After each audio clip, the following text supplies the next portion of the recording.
निहाती भाव में देखु आम ये गीत जो कहले शाशु को पुड़ी मारी आम ए गीतर गोटे परिवार कहानी जड़े मनीष ता परिवार पर सबकि करने केमती सी जगह को पचार जगार कौटी मो जगार तो सेमती तो ये दुनिया बहुत भिन्न 2 दिन तले मुझे पुणी कहूँ मत बारंबार सेड करने को नियंतुनी कारण 2 दिन तले गोटे स्टोरी पकई ये दुनिया को बुझा बहुत कष्टकर ये कहीं नुहे कार जी जन्म करा माँ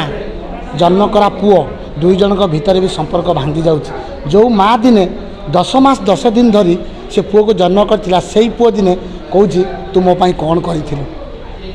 तू मो पाई कौन करिछु अरे कौन करिछु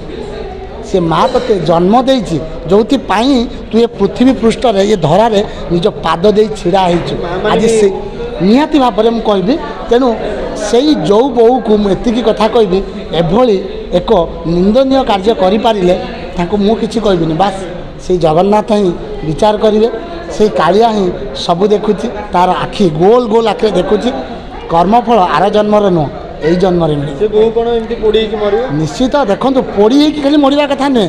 पोड़ी हवा ठारू बहुत कष्ट अच्छी जो कष्ट को से निजे अनुताप कर